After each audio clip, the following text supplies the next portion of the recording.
Tu sais pas non plus, c'est ça? Quoi? Tu me lances là. Non mais si, moi je sais, non, je sais.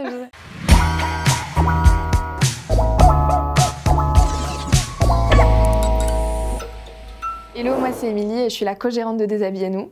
Hello, moi c'est Zoé et je suis la fondatrice de Déshabillez-nous, qui est une page de revente de vêtements vintage sur Instagram. C'était pendant le premier confinement, je pense que personne ne savait trop quoi faire. Du coup, on a toutes commencé à vider notre dressing et puis du sacré dressing. Du coup, ça a pris un petit moment. Et quand tout le monde a eu fini de vider son dressing, en fait, j'ai commencé à aller en brocante, dans les friperies, etc. pour acheter des pièces et pour ensuite pouvoir les revendre parce que c'est quelque chose que j'adore. Et au bout d'un moment, quand la page a commencé à grossir, je me suis rendu compte que j'avais besoin d'aide. Et du coup, j'ai demandé à Émilie si elle pouvait venir m'aider. Ça a commencé pièce par pièce, Ouais. vraiment. C'est aller chercher, trouver la pièce, la raccommoder, rajouter un bouton, la laver, la repasser, la mettre en valeur. Enfin, on se rend pas forcément compte, mais c'est un énorme travail derrière. Il y a beaucoup de gens d'ailleurs qui se rendent pas compte forcément du prix. Une fois que c'est posté, ils se disent oui, mais c'est de la friperie, du coup, comment est-ce que vous justifiez ce prix? En fait, c'est qu'il y a tellement d'étapes avant ça pour que ça arrive là que c'est des heures de travail au final. Ça s'est fait progressivement en fait. Le projet entrepreneurial, en fait, c'est tellement un bébé, c'est vraiment un bébé en fait. C'est ça, ça demande du temps toute la journée, on y pense toute la journée. Et si on n'a pas quelqu'un avec qui en parler, en fait, on monopolise vite la conversation avec tous ses potes, etc. Et au bout d'un moment, c'est un peu relou.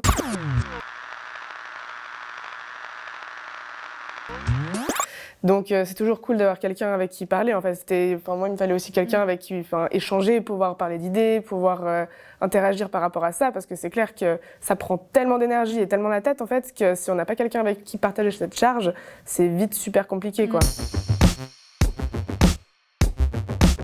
Je pense que ça a été une des choses sur lesquelles on a le plus galéré, c'est vraiment trouver cet équilibre entre le travail scolaire. On est en bachelor, on avait quand même beaucoup de choses à finaliser, beaucoup de gros projets, surtout dans notre dernière année. Et du coup, cette page Instagram. Et c'est là où est devenu un peu un sens de parfois des déséquilibres. Et c'est là aussi où on apprend énormément dans l'entrepreneuriat, on apprend à trouver des compromis un peu avec l'autre personne. Justement, déjà, Émilie est à Paris, maintenant. Ouais. Moi, je suis ici encore pour l'instant. Le marché est tellement grand, en fait, le marché vintage, le marché de la seconde main devient tellement énorme que ce qu'on s'était dit, c'était que chacune allait pouvoir développer sa propre page. Et comme ça, on peut chacune aussi avoir notre zone de confort et avoir notre zone de création, en fait. Nous, on va vraiment mettre l'accent sur la photo et mettre en valeur l'habit avec un fond très simple. Et donc, du coup, ce qui a un peu fait notre identité de Déshabillez-nous, c'est juste de là à là, couper avec l'habit ou le pantalon ou la veste. Et ensuite, une fois que c'est posté, on va recevoir énormément de messages selon les habits. Et en fait, souvent, on va prendre le premier. Le vintage, en fait, ça te permet de trouver des super belles pièces avec des matériaux nobles à des prix vraiment abordables.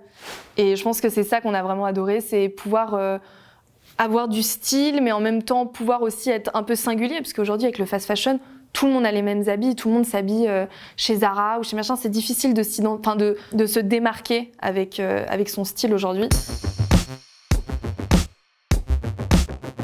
En fait, je pense qu'on s'en rend pas compte tant qu'on va pas chez un grossiste, en fait. Ouais. Et quand on est là-bas, mais c'est des hangars, mais de centaines de mètres carrés, gigantesques, avec des petites piles de fringues, mais de 2 mètres de haut. Il y en a partout, en fait. Il y en a partout.